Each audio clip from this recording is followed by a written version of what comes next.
Everyone, कैसे हो सब? I hope all are doing well. Welcome on to the channel.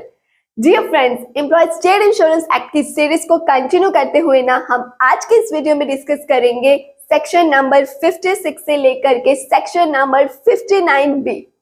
शुरू करने से पहले आज का टॉपिक, एक बात बोलूं, ESI एक्ट के नोट्स चाहिए ना तो आप स्क्रीन पे शो हो रहे व्हाट्सएप नंबर पे मैसेज कर दीजिएगा। आपको सारे के सारे सेक्शंस एकदम सिंपल लैंग्वेज में टेबल फॉर्म में मिलेंगे, तो फिर देर किस बात की, जल्दी से मैसेज करें एंड नोट्स पाएं। ये नोट्स आपको 99 रुपीज में मिल जाएंगे। तो चलिए फिर शुरू करते हैं हमारे आज के टॉपिक को। सबसे पहले बात करेंगे सेक्शन नंबर 56 की, that is medical benefit. Friends, इसका सबसेक्शन 1 पता क्या कहता है? मान करके चलिए ये है पिंकू और ये है उसके फैमिली मेंबर्स। दरअसल होता पता है क्या फ्रेंड्स, जो पिंकू है ना वो इस एक्ट के अंडर इंश्योर्ड है, और सिर्फ पिंकू ही नहीं, इसके जो फैमिली मेंबर्स है ना ये भी इस एक्ट के अंडर इंश्योर्ड है। तो दैट मीन्स कहते अब पिंकू या उसका फैमिली मेंबर्स में से कोई भी, अगर किसी को भी कोई हेल्थ इश्यू होते हैं, वो बीमार होते हैं, तो इस एक्ट के तहत क्या है, उन्हें फ्री या फिर सब्सिडाइज्ड क्या है, मेडिकल ट्रीटमेंट मिलेगा और डॉक्टर की फैसिलिटी मिलेगी। तो मतलब यहाँ पे फ्रेंड्स, अगर मैं सिंपली बोलूँ ना तो सबसेक्शन 1 यहाँ पर एक तरह से गारंटी देता है कि अगर कोई पर्सन ESI एक्ट के अंडर इंश्योर्ड है या फिर उसका फैमिली मेंबर भी इस एक्ट के अंडर कवर होते हैं, तो इन सबको क्या है, मेडिकल ट्रीटमेंट दिया जाएगा, डॉक्टर की फैसिलिटी दी जाएगी फ्री या फिर सब्सिडाइज्ड रेट में। वो डिपेंड करता है रेगुलेशंस के ऊपर। तो सबसेक्शन 1 तो बहुत सिंपल था, आप समझ गए होंगे। अब बात करते हैं इसके सबसेक्शन 2 के बारे में। अच्छा, अब इस सबसेक्शन 1 में हमें ये तो पता चल गया कि इंश्योर्ड पर्सन या उसके फैमिली मेंबर्स को एक तरह से गारंटी है कि अगर वो लोगों को मेडिकल ट्रीटमेंट चाहिए तो मिलेगा ही मिलेगा। लेकिन सबसेक्शन 2 हमें ये बताता है कि वो कौन से तरीके हैं, किन तरीकों से उन इंश्योर्ड पर्संस को क्या है, मेडिकल ट्रीटमेंट दिया जाता है। तो फ्रेंड्स, यहाँ पे 3 तरीके बताए गए हैं। कौन कौन से, चलिए देखते हैं। सबसे पहले आता है out patient treatment. Out patient treatment का मतलब फ्रेंड्स यहाँ पर ये है, मान लीजिए पिंकू क्या है इस एक्ट के अंडर इंश्योर्ड है। अब पिंकू को हेल्थ इश्यूज हुए हैं, वो बीमार हुआ है और वो क्या है, अब हॉस्पिटल जाकर के या किसी क्लिनिक में या डिस्पेंसरी में जाकर के अपना इलाज करवा रहा है। ये हो गया आउट पेशेंट ट्रीटमेंट। दूसरा, होम विजिट। होम विजिट तो आप समझ ही रहे हो, जब डॉक्टर घर आके पिंकू का इलाज करता है तो वो हो गया होम विजिट। तीसरा आ जाता है इन पेशेंट ट्रीटमेंट। इन पेशेंट ट्रीटमेंट का मतलब फ्रेंड्स यहाँ पर ये है, अगर मान लो पिंकू की जो सीरियस है ना कंडीशन है, एकदम उसकी हालत कहते बहुत सीरियस है और अब ना उसको हॉस्पिटल में एडमिट करके उसका इलाज किया जा रहा है, तो ये हो जाता है इन पेशेंट ट्रीटमेंट। देखो फ्रेंड्स, होम विजिट तो एकदम क्लियर है ना आपको, वो तो आप समझ ही रहे हो। डॉक्टर जब पेशेंट के घर जाकर के उसका इलाज कर रहा है उसे हम होम विजिट बोलते हैं। लेकिन आउट पेशेंट ट्रीटमेंट और इन पेशेंट ट्रीटमेंट में कंफ्यूज मत होना। फ्रेंड्स, आउट पेशेंट ट्रीटमेंट में क्या है, जो वो इंश्योर्ड पर्सन है वो खुद किसी हॉस्पिटल, क्लिनिक या डिस्पेंसरी में जाकर के इलाज करवाता है। मान लो पिंकू को बुखार है तो वो क्या, हॉस्पिटल में गया, बुखार चेक करवाया, मेडिसिन ली और वापस आ गया। ये क्या है, आउट पेशेंट ट्रीटमेंट।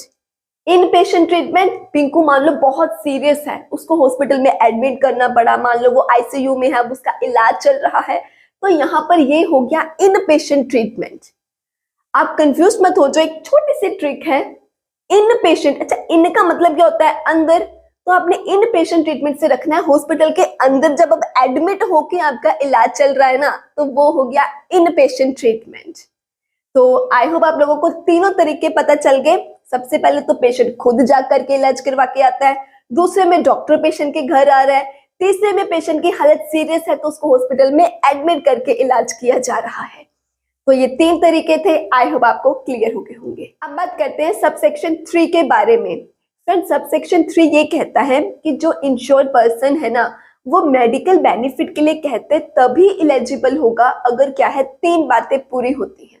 अब वो कौन सी बातें हैं? नंबर 1, सबसे पहले तो कहते हो जो वो इंश्योर्ड पर्सन है ना उसके नाम पे जो कंट्रीब्यूशन, जो ESI कंट्रीब्यूशन है ना वो रेगुलरली पे होना चाहिए। जैसे हमारी एग्जांपल में हमने सबसेक्शन 1 एंड सबसेक्शन 2 में पिंकू की बात करी थी। पिंकू कौन है? इंश्योर्ड पर्सन है, राइट।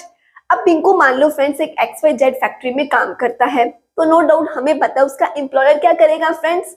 अगर तो उसकी मंथली सैलरी हुई तो बताइए, हाँ जी, वो मंथली बेसिस पे क्या है उसका ESI कंट्रीब्यूशन पे करता होगा।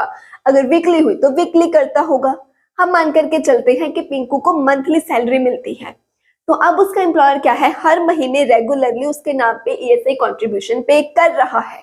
क्योंकि पिंकू के नाम पे ESI कंट्रीब्यूशन रेगुलरली पे हो रहा है फ्रेंड्स, सो दैट मीन्स यहाँ पर अब पिंकू क्या है, मेडिकल बेनिफिट्स लेने के लिए इलिजिबल है। तो आई होप आपको सबसे पहली बात समझ में आ गई कि अगर वो इंश्योर्ड पर्सन के नाम पे रेगुलरली कंट्रीब्यूशन पे हो रहा है तब वो एलिजिबल है यहाँ पे मेडिकल बेनिफिट्स लेने के लिए। दूसरी बात फ्रेंड्स, अगर वो पर्सन क्या है कहते हैं सिकनेस बेनिफिट या फिर मैटरनिटी बेनिफिट क्लेम करने के लिए क्वालिफाइड है तो वो क्या है, मेडिकल बेनिफिट्स के लिए एलिजिबल है। तीसरा, अगर वो पर्सन क्या है डिसेबलमेंट बेनिफिट ले रहा है तब भी क्या है वो इलिजिबल हो जाता है मेडिकल बेनिफिट्स इस एक्ट के अंडर लेने के लिए। तो मुझे बताओ फ्रेंड्स, आपको ये तीनों समझ में आ गए। सबसे पहले तो उस इंश्योर्ड पर्सन के नाम पे रेगुलरली कंट्रीब्यूशन पे होना चाहिए। दूसरा, वो sickness benefit maternity benefit claim करने के लिए भी क्वालिफाइड होना चाहिए। तीसरा क्या है, वो डिसेबलमेंट बेनिफिट ले रहा हो। अगर ये तीनों बातें पूरी होती है तभी इंश्योर्ड पर्सन क्या है इस एक्ट के अंडर मेडिकल बेनिफिट्स लेने के लिए इलिजिबल होता है। इतना तो आई होप आप समझ गए, लेकिन कहानी में ट्विस्ट ना है, कभी ऐसा हो सकता है नहीं ना। तो ट्विस्ट ये है फ्रेंड्स कि मान करके चलो जब पिंकू है ना वो XYZ फैक्ट्री में काम करता था है ना, और वो अपनी जॉब छोड़ दे, अगर वो नौकरी छोड़ दे तो मुझे आप लोग बताओ जब पिंकू ने अपनी जॉब ही छोड़ दी है तो जो उसका एम्प्लॉयर है क्या फ्रेंड्स वो उसके नाम पे अब कंट्रीब्यूशन पे करेगा? बोलो यस या नो। नो, क्यों नहीं? क्योंकि जब पिंकू ने जॉब ही छोड़ दी, जब वो एम्प्लॉय नहीं रहा उस फैक्ट्री का, तो उसका एम्प्लॉयर क्यों ही कंट्रीब्यूशन पे करेगा, है ना। ठीक है, तो अब आप लोग मुझे फिर एक बात बताओ, जब उसने जॉब भी छोड़ दी है, एम्प्लॉयर ने कंट्रीब्यूशन देना भी बंद कर दिया है, तो क्या अब यहाँ पे पिंकू मेडिकल बेनिफिट ले सकता है, हाँ या ना? अब बहुत सारे बच्चों का जवाब होगा नो। क्यों? आप लोग ये सोच रहे होंगे कि जब पिंकू ने जॉब छोड़ दिया है, रेगुलरली कंट्रीब्यूशन भी अब पे नहीं हो रहा है, तो मेडिकल बेनिफिट नहीं मिलेंगे। लेकिन यही तो ट्विस्ट है यार। हाँ, ट्विस्ट ये है, लेकिन कहते ठीक है, अगर कहते कंट्रीब्यूशन बंद भी हो जाए तब भी क्या है एक स्पेसिफिक टाइम पीरियड तक, एक फिक्स टाइम पीरियड तक क्या है उस पर्सन को मेडिकल बेनिफिट मिल सकता है, चाहे उसका कंट्रीब्यूशन बंद हो चुका हो। तो ये बात याद रख लेना, यहाँ पे एक फर्दर यही बात बोली गई थी कि अगर कंट्रीब्यूशन बंद भी हो जाए फिर भी एक स्पेसिफिक टाइम पीरियड तक, जैसे कि रेगुलेशंस में बताया गया है, उस हिसाब से उस पर्सन को क्या है उस थोड़े से टाइम पीरियड तक के लिए जितना भी फिक्स किया हुआ है एज पर रेगुलेशंस, उतने टाइम तक के लिए उस बंदे को मेडिकल बेनिफिट मिल सकता है। ये पॉइंट भी क्लियर हो गया फ्रेंड्स। इसी सेक्शन में फ्रेंड्स आगे फर्दर जो पॉइंट दिया गया है वो ये है, मान करके चलो फ्रेंड्स, अब जो पिंकू है ना वो क्या है परमानेंटली डिसेबल हो गया। अब परमानेंटली वो डिसेबल ही हो गया, वो काम कर ही नहीं सकता, अब तो हमें पता है। तो क्या यहाँ पर उसे मेडिकल बेनिफिट मिलेगा? फ्रेंड्स ऐसे सिनेरियो में कहते अगर वो जो इंश्योर्ड पर्सन है वो परमानेंटली डिसेबल हो जाता है ना, तो उसे क्या है उसके रिटायरमेंट एज तक मेडिकल बेनिफिट मिलेगा। लेकिन एक शर्त है, वो बता क्या है, उसे फिर क्या है कंट्रीब्यूशन पे करना होगा। हाँ, परमानेंटली आप डिसेबल हो गए हो, लेकिन फिर भी कहते हैं आपकी रिटायरमेंट एज तक आपको मेडिकल बेनिफिट मिलेगा, लेकिन आपको कंट्रीब्यूशन फिर पे करना पड़ेगा। और साथ ही साथ इस सिनेरियो के रिगार्डिंग कहते सेंट्रल गवर्नमेंट ने जो भी रेगुलेशंस, जो भी रूल्स बनाए हैं आपको उसे भी फॉलो करना पड़ेगा। तभी क्या है आपको, अगर आप परमानेंटली डिसेबल हो जाते हो तो आपकी रिटायरमेंट एज तक भी आपको मेडिकल बेनिफिट मिलता रहता है। ये पॉइंट भी क्लियर। अब इसी सेक्शन में एक और पॉइंट बताया गया है, अगर कहते हैं वो इंश्योर्ड पर्सन पिंकू वो अपनी सुपर एनुएशन एज तक पहुंच गया, तो क्या इससे मेडिकल बेनिफिट मिलेगा? हाँ जी, इसे भी मेडिकल बेनिफिट मिलेगा, और इस पर भी सेम बात लागू होती है कि वो पर्सन को कंट्रीब्यूशन भी पे करना पड़ेगा, प्लस सेंट्रल गवर्नमेंट ने इसके रिगार्डिंग जो भी रेगुलेशंस बनाई है उसे फॉलो करना पड़ेगा। अच्छा, मैंने एक टर्म यूज करी ना सुपर एनुएशन, इसका मतलब पता है क्या है फ्रेंड्स, रिटायरमेंट की वो एज जहां पर आकर के अब एम्प्लॉय को क्या है अपनी नौकरी छोड़नी पड़ती है। ये एज फ्रेंड्स या तो 60 साल मानी जाएगी कि 60 इयर्स के आप हो गए हो तो मतलब सुपर एनुएशन एज पे हो, अब आपको अपनी जॉब छोड़नी पड़ेगी, या फिर कॉन्ट्रैक्ट में जो एज एक स्पेसिफिक लिखी गई है, ठीक है, वो एज अप्लाई होगी। फॉर एग्जाम्पल मान लो आपके कॉन्ट्रैक्ट में 65 एज लिखी हुई है, 65 ईयर्स, तो डेट मीन्स फिर वहां पे 65 ईयर्स की एज को क्या है, सुपर एनुएशन माना जाएगा और इस एज पे आकर के एम्प्लॉय को अपनी नौकरी छोड़नी पड़ेगी। लेकिन अगर कॉन्ट्रैक्ट में ऐसे कोई स्पेसिफिक एज नहीं बताई है तो फिर उस सिनेरियो में फ्रेंड्स 60 इयर्स को ही सुपर एनुएशन एज माना जाएगा। सो आई होप आप सभी को सेक्शन नंबर 56 अच्छे से क्लियर हो गया होगा। Now let's talk about section number 57, that is scale of medical benefit. Friends, जैसा कि हमने देखा था कि पिंकू और उसके फैमिली मेंबर्स क्या इस एक्ट के अंडर इंश्योर्ड है ना जी। तो सबसेक्शन 1 यहाँ पे कहता है कि अगर मान लो पिंकू चाहता है कि वो अपनी पसंद के किसी प्राइवेट हॉस्पिटल में या क्लिनिक में जाकर के इलाज करवाए, तो कहते क्या वो करवा सकता है? देखो, करवा तो सकता है, लेकिन सबसेक्शन 1 यहाँ पे ये कहता है कि जो इंश्योर्ड पर्सन है ना, वो वही मेडिकल बेनिफिट्स लेंगे जो कि उन्हें स्टेट गवर्नमेंट या फिर कॉर्पोरेशन ने प्रोवाइड करे हैं। सिंपल भाषा में बोलूं तो कहते हैं इंश्योर्ड पर्सन क्या है, उसी हॉस्पिटल में, डिस्पेंसरी में या क्लिनिक में जाकर के कहते अपना मेडिकल ट्रीटमेंट करवाएंगे जो कि स्टेट गवर्नमेंट या फिर कॉर्पोरेशन ने उन्हें अलॉट किए हैं। लेकिन कहते हैं अगर वो लोग अपनी मर्जी से किसी और प्राइवेट हॉस्पिटल या फिर किसी क्लिनिक में जाकर के इलाज करवाना चाहते हैं तो क्या वो करवा सकते हैं? तो अब यहाँ पे सबसेक्शन 2 आता है, फिर वो कहता है कि हाँ, ये लोग अपनी मर्जी से कहीं भी इलाज करवा सकते हैं, लेकिन फिर इनका जो पैसा लगेगा ना, वो मेडिकल जो भी खर्चा होगा, मेडिकल एक्सपेंसेस, इनकी खुद की जेब से ही जाएगा। हाँ, क्योंकि ये लोग कहते फिर उस खर्चे को ईएसआई कॉर्पोरेशन से रीइंबर्स नहीं करवा सकते हैं। तो सबसेक्शन 1 यहाँ पे ये कहता है कि वो इंश्योर्ड पर्संस स्टेट गवर्नमेंट या कॉर्पोरेशन के द्वारा अलॉट किए गए हॉस्पिटल्स, डिस्पेंसरीज या क्लिनिक में जाकर के ही ट्रीटमेंट करवाएंगे। सबसेक्शन 2 कहता है कि अगर आपको अपनी मर्जी के किसी हॉस्पिटल या क्लिनिक में इलाज करवाना है तो बेशक करवाइए, लेकिन फिर आप उसका पैसा कॉर्पोरेशन से नहीं मांग सकते हो। ठीक है फ्रेंड्स, आई होप आपको सेक्शन 57 भी क्लियर हो गया होगा। ये तो बहुत सिंपल था, है ना? ठीक है, now let's talk about section number 58, that is provision of medical treatment by state government. Friends, ये सेक्शन को ध्यान से समझिएगा। हाँ, लेकिन इसका सबसेक्शन 1 सिंपल है। वो ये कहता है कि जो स्टेट गवर्नमेंट है ना, वो जो इंश्योर्ड पर्सन हैं या उसके फैमिली मेंबर्स जो इस एक्ट के अंडर कवर है, उन्हें क्या है, मेडिकल, सर्जिकल, प्रेगनेंसी रिलेटेड जो ट्रीटमेंट है वो प्रोवाइड करा सकती है। दूसरा यहाँ पे ये बोला गया है कि जो स्टेट गवर्नमेंट है ना, वो ईएसआई कॉर्पोरेशन की अप्रूवल से प्राइवेट क्लिनिक और हॉस्पिटल से भी क्या है, ट्रीटमेंट अरेंज करवा सकती है। लेकिन ये जो वो काम है वो स्पेसिफिक कंडीशंस एंड रूल्स के साथ में ही, मतलब उसके अकॉर्डिंगली ही होगा। क्लियर? नाउ अब बात करते हैं इसके सब सेक्शन 2 के बारे में। फ्रेंड्स, ये पॉइंट को ना हम डायरेक्टली एग्जांपल से समझेंगे, लेकिन उससे पहले एक छोटा सा डिस्क्लेमर। इस एग्जांपल में मैंने Punjab state and Punjab government की बात करी है, लेकिन ये सिर्फ और सिर्फ एजुकेशनल पर्पस के लिए एक एग्जांपल दी है, टॉपिक को समझाने के लिए। तो चलो अब देखते हैं कि हमारी एग्जाम्पल क्या है। कह रहे हैं, कहते हैं कि जो पंजाब स्टेट है ना फ्रेंड्स, ईएसआई एक्ट के अंडर जो इंश्योर्ड एम्प्लॉइज हैं, यहाँ पे हम ये मान करके चल रहे हैं कि पंजाब स्टेट के जो इंश्योर्ड एम्प्लॉइज हैं वो मेडिकल बेनिफिट, जो सिकनेस बेनिफिट है, वो ज्यादा क्लेम कर रहे हैं। उनकी रेशियो क्या है, मतलब सिकनेस बेनिफिट क्लेम करने वाले एम्प्लॉइज की जो रेशियो है, कहते हैं वो पंजाब में बाकी इंडिया के कंपैरेटिवली ज्यादा है। बाकी इंडिया मतलब इंडिया की बाकी स्टेट्स के कंपैरेटिवली ज्यादा है। तो दैट मीन्स पंजाब में कहते हैं जो एम्प्लॉयड इंश्योर्ड है वो ज्यादा बीमार हो रहे हैं, तो इसका मतलब वहां पे जो रेशियो है ये मेडिकल बेनिफिट्स क्लेम करने की वो ज्यादा है। तो यहाँ पर हम मुझे बताइए, जब ज्यादा से ज्यादा लोग मेडिकल बेनिफिट क्लेम करेंगे तो सरकार को खर्चा भी तो ज्यादा होगा, है ना?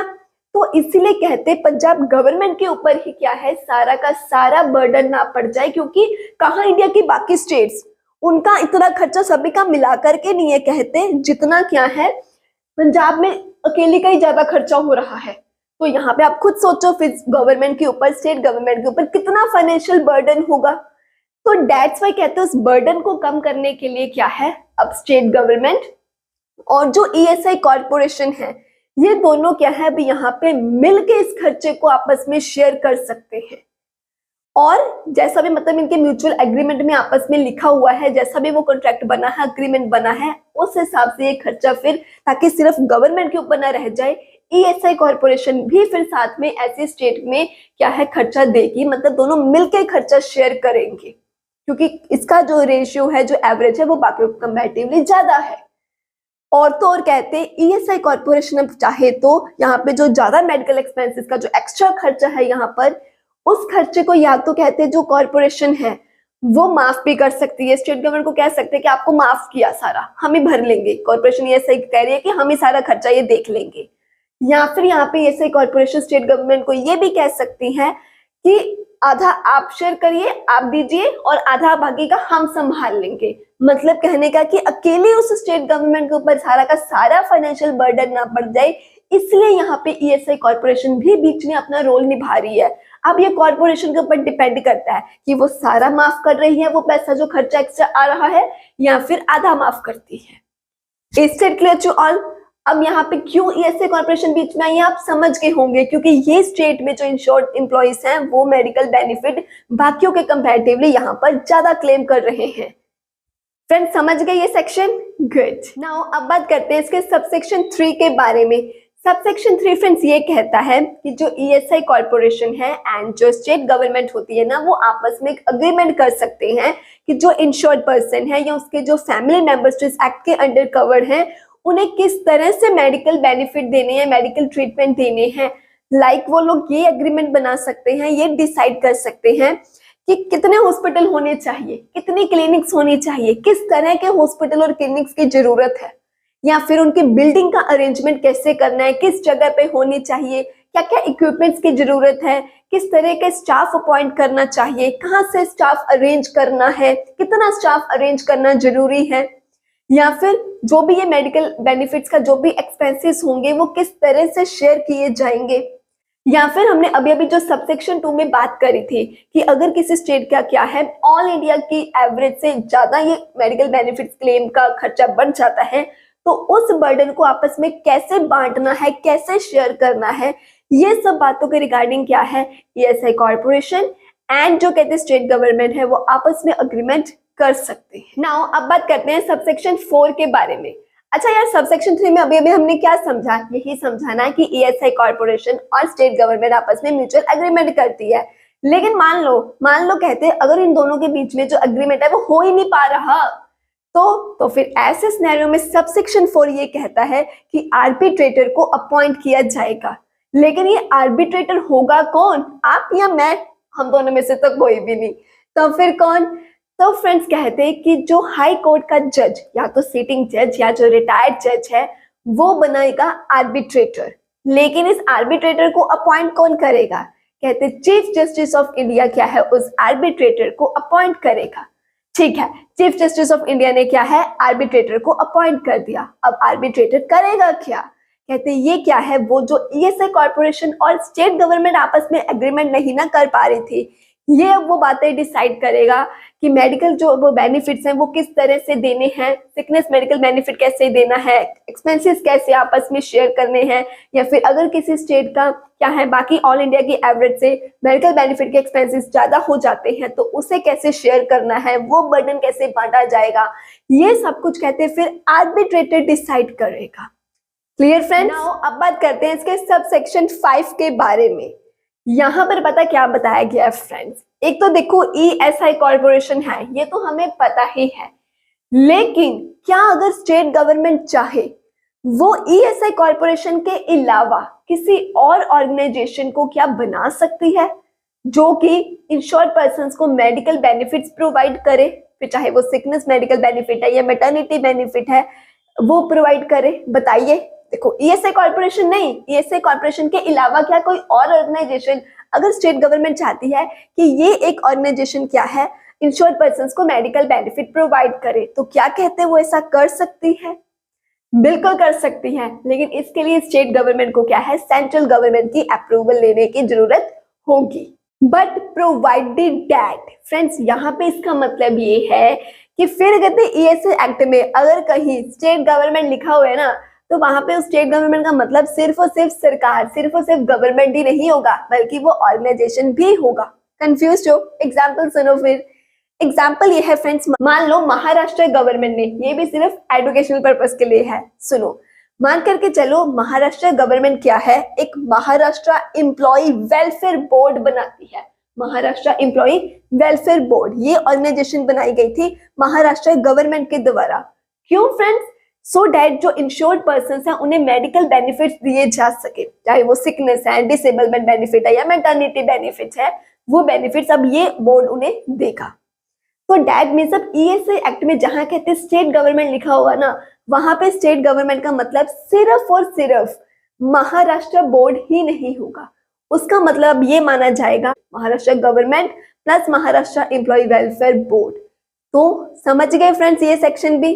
अब बात करते हैं इसके सबसेक्शन 6 के बारे में। अच्छा जी, सबसेक्शन 5 में हम ये तो समझ गए हैं कि स्टेट गवर्नमेंट क्या है, ईएसआई कॉर्पोरेशन के अलावा भी अगर वो चाहे तो सेंट्रल गवर्नमेंट के अप्रूवल लेकर के एक ऑर्गेनाइजेशन बना सकती है जो कि इंश्योर्ड पर्संस को मेडिकल बेनिफिट देगी, है ना जी। लेकिन यार वो जो ऑर्गेनाइजेशन कहते हैं सेक्शन 5 के तहत बनी है, उसकी क्या पावर्स होंगी, क्या क्या वो डिसीजन ले सकती है, उसमें कौन कौन सा स्टाफ अपॉइंट होगा, कौन कौन से वो बेनिफिट्स प्रोवाइड कर सकती है, ये सब कुछ क्या है कहते हैं रेगुलेशंस में प्रॉपर्ली डिफाइन किया जाएगा। सो आई होप आप लोगों को सेक्शन 58 भी क्लियर हो गया होगा। लेकिन फ्रेंड्स अभी तक वीडियो को लाइक नहीं करा तो प्लीज लाइक कर दीजिए, चैनल पर नए हैं तो चैनल को सब्सक्राइब कर दीजिए, क्योंकि इस चैनल पर आपको इसी तरह से क्या है डिटेल में एग्जाम्पल्स के साथ ही सारे एक्ट समझाए जाते हैं। लेकिन हाँ फ्रेंड्स, अगर आपको फुल एक्ट की प्लेलिस्ट चाहिए तब आपको मेंबरशिप ज्वाइन करनी होगी। मेंबरशिप में आपको सभी की सभी एक्ट्स की फुल प्लेलिस्ट मिलती है और रिवीजन के लिए एमसीक्यूज मिलते हैं एंड साथ ही साथ आपको जो नोट्स हैं वो भी हाफ प्राइस पे मिलते हैं। तो मेंबरशिप को ज्वाइन जरूर करें। तो चलिए फिर बढ़ते हैं अपनी वीडियो में आगे। Now let's talk about section number 59, that is establishment and maintenance of hospitals etcetera by corporation. Friends जैसा कि हमने सेक्शन 58 में देखा कि स्टेट गवर्नमेंट सेंट्रल गवर्नमेंट की अप्रूवल लेकर के क्या है खुद की ऑर्गेनाइजेशन बना सकती है जो कि मेडिकल बेनिफिट्स प्रोवाइड करेगी इंश्योर्ड पर्संस को। अब यार ईएसआई कॉर्पोरेशन कहती है कि उसे भी खुद के हॉस्पिटल्स बनाने हैं, तो सेक्शन 59 कहता है कि जी बिल्कुल, सेक्शन 59 यहाँ पर ईएसआई कॉर्पोरेशन को कहता है कि बिल्कुल तुम भी क्या है अपने खुद के हॉस्पिटल्स, डिस्पेंसरीज या क्लिनिक्स बना सकते हो। तो मतलब कि यहाँ पे ईएसआई कॉर्पोरेशन के पास फ्रेंड्स ये पावर है कि वो भी क्या है खुद के अगर हॉस्पिटल्स या डिस्पेंसरीज या क्लिनिक्स एस्टैब्लिश करना चाहते हैं तो कर सकते हैं। लेकिन जैसा कि हमने सेक्शन 58 में देखा था कि स्टेट गवर्नमेंट को ऐसा करने के लिए सेंट्रल गवर्नमेंट की अप्रूवल की जरूरत पड़ी थी। तो ये तो बात क्लियर है कि ईएसआई कॉर्पोरेशन को भी तो फिर किसी के अप्रूवल की जरूरत होगी ना फ्रेंड्स। लेकिन किसकी? कहते हैं फिर यहाँ पे ईएसआई कॉर्पोरेशन अगर खुद के हॉस्पिटल्स, डिस्पेंसरीज वगैरह बनाना चाहती है तो उसे क्या है स्टेट गवर्नमेंट की, कौन सी फ्रेंड्स? स्टेट गवर्नमेंट की अप्रूवल लेनी होगी। अगर अप्रूवल मिल जाती है तो ईएसआई कॉर्पोरेशन भी अपने खुद के हॉस्पिटल्स वगैरह बना सकती है जो कि इंश्योर्ड पर्संस को मेडिकल बेनिफिट प्रोवाइड करेंगे। तो सबसेक्शन 1 क्लियर। अब बात करते हैं इसके सबसेक्शन 2 के बारे में। फ्रेंड्स सबसेक्शन 1 में ईएसआई कॉर्पोरेशन को चलो जी स्टेट गवर्नमेंट ने मान लो अप्रूवल दे दी कि आप खुद के हॉस्पिटल्स वगैरह बना सकते हो। अब ईएसआई कॉर्पोरेशन को लेकिन पता क्या हुआ, सबसेक्शन 2 समझो। ईएसआई कॉर्पोरेशन को लगता है कि यार फिलहाल ना जयपुर में मान लो अपना खुद का हॉस्पिटल बनाना ना पॉसिबल नहीं है, तो फिर ऐसे सिनेरियो में कहते हैं वो जो ईएसआई कॉर्पोरेशन है ना, क्योंकि उसको ऐसा लग रहा है कि फिलहाल जयपुर में उसके लिए खुद का हॉस्पिटल बनाना पॉसिबल नहीं है, तो फिर वो क्या है जयपुर में कहते हैं और तो प्राइवेट हॉस्पिटल्स होंगे ना, कोई गवर्नमेंट का हॉस्पिटल होगा, कोई एनजीओ होगा, कोई और मेडिकल इंस्टीट्यूशन होगा, उनके साथ अग्रीमेंट कर सकती है। तो डैट मीन्स वो फिर उनके साथ अग्रीमेंट कर सकती है। उस अग्रीमेंट में क्या होगा, अग्रीमेंट में ये बताया जाएगा कि मेडिकल बेनिफिट्स किस तरह से प्रोवाइड करने हैं इंश्योर्ड पर्संस को, या फिर अब जो खर्चा है वो सब कैसे आपस में शेयर करना है, ये सारी बातें कि क्या क्या फैसिलिटीज प्रोवाइड करनी है, ये सब कुछ क्या है उस अग्रीमेंट में डिफाइन किया जाएगा। सिंपल भाषा में बोलूं तो फ्रेंड्स यहाँ पे बस इतना ही बोला गया है कि अगर कोई स्टेट ऐसी है जहां पर ईएसआई कॉर्पोरेशन को लगता है कि वो खुद के हॉस्पिटल नहीं बना सकती, तो वहां पे जो ऑलरेडी कोई प्राइवेट हॉस्पिटल है, फिर चाहे वो कोई लोकल गवर्नमेंट का हॉस्पिटल है या कोई भी मेडिकल इंस्टीट्यूशन है, वो उनके साथ अग्रीमेंट कर सकती है कि आप क्या हो यहाँ पे कुछ जो मेडिकल इंश्योर्ड पर्संस हैं उनको मेडिकल बेनिफिट्स दोगे क्या क्या मेडिकल बेनिफिट्स दोगे, क्या क्या फैसिलिटीज प्रोवाइड करोगे, खर्चा कैसे शेयर किया जाएगा, ये सब कुछ वो आपस में अग्रीमेंट कर लेंगे। फिर उस अग्रीमेंट के बेसिस पे ही जो है इंश्योर्ड पर्संस को मेडिकल बेनिफिट्स प्रोवाइड किए जाएंगे। तो मतलब यहाँ पर ये है फ्रेंड्स कि जो इंश्योर्ड पर्संस है ना, अगर कहते हैं वो जयपुर में वो वाले हॉस्पिटल्स में या वो वाले मेडिकल इंस्टीट्यूशंस में ट्रीटमेंट करवा रहे हैं जिसके साथ ईएसआई कॉर्पोरेशन में अग्रीमेंट करा है, तभी क्या है उन्हें ये मेडिकल बेनिफिट्स मिलेंगे। तो सबसेक्शन 2 भी क्लियर हो गया। नाउ फ्रेंड्स अब बात करते हैं सबसेक्शन 3 के बारे में। अच्छा, मान लो फ्रेंड्स जो ईएसआई कॉर्पोरेशन है ना, उसने ना दिल्ली में अपना एक हॉस्पिटल बना दिया, लेकिन दिक्कत पता क्या आ रही है, वहां पे उसमें ऑपरेशन चलाने में दिक्कत आ रही है। अब ऑपरेशन का मतलब यहाँ पे मैं किसी की सर्जरी वगैरह की बात नहीं कर रही हूँ, ऑपरेशन से मेरा मतलब है कि वो उस हॉस्पिटल को मैनेज नहीं कर पा रही है, चला नहीं पा रहे हैं। तो अब क्या किया जाए, ईएसआई कॉर्पोरेशन ने हॉस्पिटल तो बना दिया इंश्योर्ड पर्संस को मेडिकल बेनिफिट देने के लिए, लेकिन मैनेज हो नहीं रहा काम।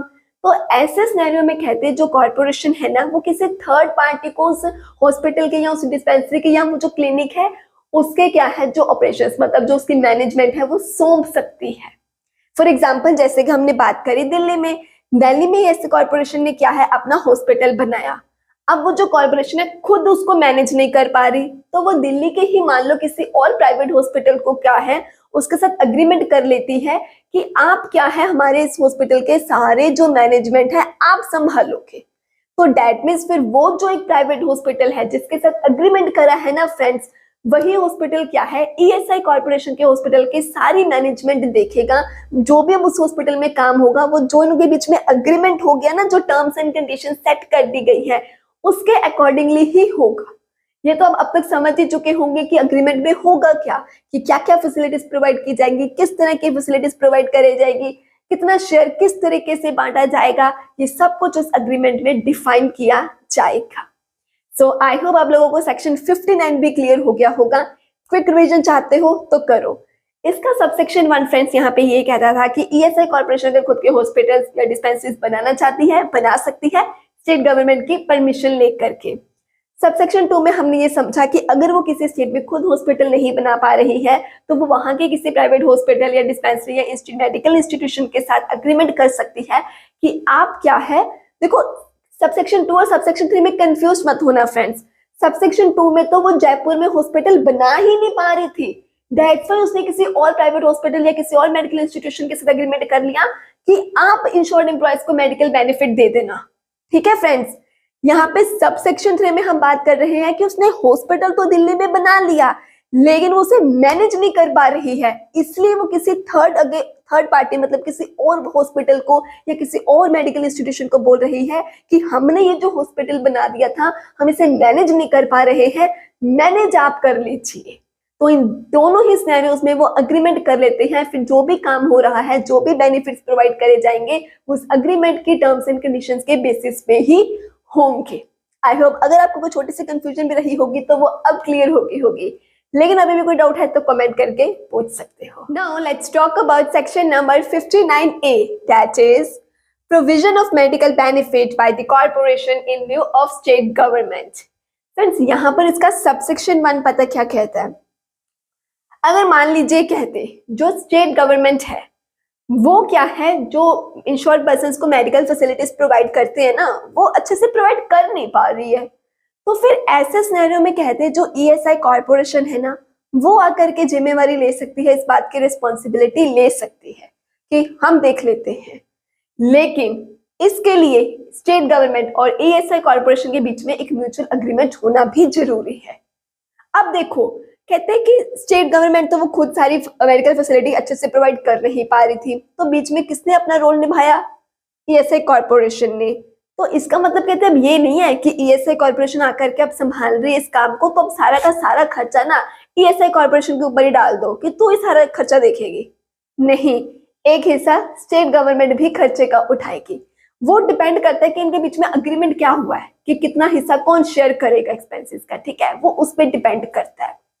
तो सबसेक्शन 1 इसका सिंपल था, बस इतना ही था कि अगर स्टेट गवर्नमेंट सही से मेडिकल फैसिलिटीज नहीं प्रोवाइड कर पा रही है तो फिर ईएसआई कॉर्पोरेशन उसकी रिस्पॉन्सिबिलिटी ले सकती है, लेकिन इसके लिए इनके बीच में अग्रीमेंट होना जरूरी है और खर्चा किस तरह से आपस में शेयर किया जाएगा वो भी इनके अग्रीमेंट के ऊपर डिपेंड करता है। वही फ्रेंड्स, अब इसका सबसेक्शन 2 पता क्या कहता है? अगर देखो, कहते जो स्टेट गवर्नमेंट है वो तो भाई मेडिकल फैसिलिटी सही से प्रोवाइड कर नहीं पाई, तो अपनी पावर का यूज करते हुए रिस्पॉन्सिबिलिटी किसने उठाई फ्रेंड्स? बिल्कुल ठीक, ईएसआई कॉर्पोरेशन ने। ठीक, तो फिर ऐसे सिनेरियो में ना ईएसआई एक्ट में फ्रेंड्स जहां पे कहते हैं स्टेट गवर्नमेंट लिखा हुआ है, वहां पर मेडिकल बेनिफिट के मामले में ना स्टेट गवर्नमेंट कॉर्पोरेशन को माना जाएगा। ये फ्रेंड्स बिल्कुल वही वाली बात है जैसे हमने पहले समझा था कि अगर ईएसआई एक्ट में गवर्नमेंट लिखा हुआ है तो गवर्नमेंट का मतलब सिर्फ और सिर्फ स्टेट गवर्नमेंट नहीं होगा, प्लस वो ऑर्गेनाइजेशन भी होगा जिसे बनाया गया था मेडिकल बेनिफिट फैसिलिटीज प्रोवाइड करने के लिए। याद आ रहा है ना, हमारे एग्जाम्पल में हमने महाराष्ट्र एम्प्लॉय वेलफेयर बोर्ड की बात करी थी, राइट? ठीक इसी तरह से इस सबसेक्शन में भी फिर यही बोला गया है कि अगर ईएसआई एक्ट में कहीं स्टेट गवर्नमेंट लिखा हुआ है ना, सिर्फ मेडिकल बेनिफिट वाले मामले में क्या है, वहां पे स्टेट गवर्नमेंट का मतलब कॉर्पोरेशन माना जाएगा। कब? अगर स्टेट गवर्नमेंट खुद वो मेडिकल फैसिलिटी प्रोवाइड नहीं कर पा रही और वहां पे ईएसआई कॉर्पोरेशन आती है उस रिस्पॉन्सिबिलिटी को निभाने के लिए। Is that clear to all? I hope आप सभी को सेक्शन नंबर 59A भी क्लियर हो गया होगा।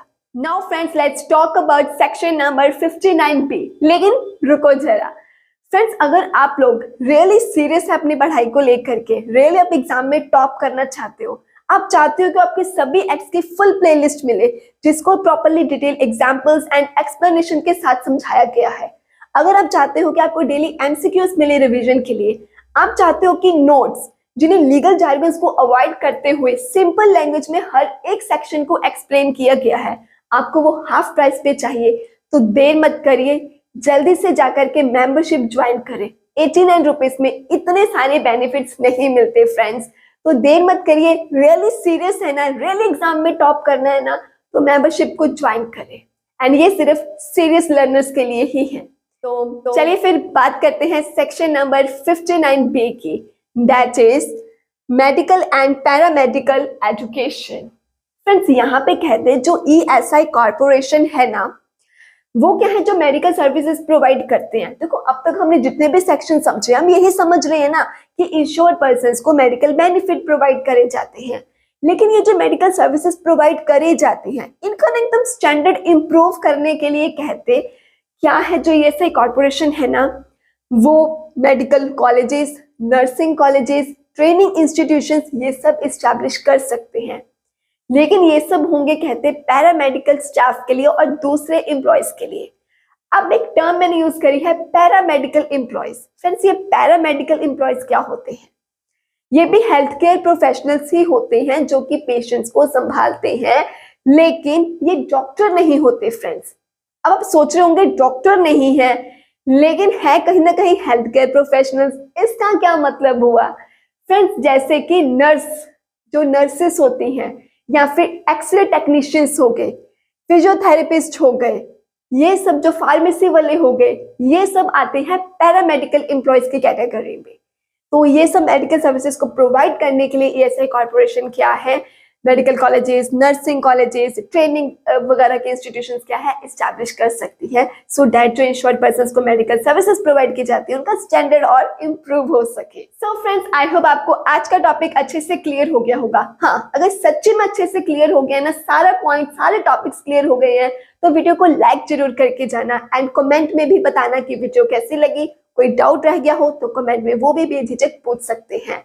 एंड अगर आपको बेनिफिट्स चाहिए तो मेंबरशिप ज्वाइन करें, चैनल पर न्यू है तो चैनल को सब्सक्राइब करें, वीडियो को अपने फ्रेंड्स के साथ भी शेयर करें। मिलते हैं अपकमिंग वीडियो में, तब तक के लिए bye bye, take care, happy learning.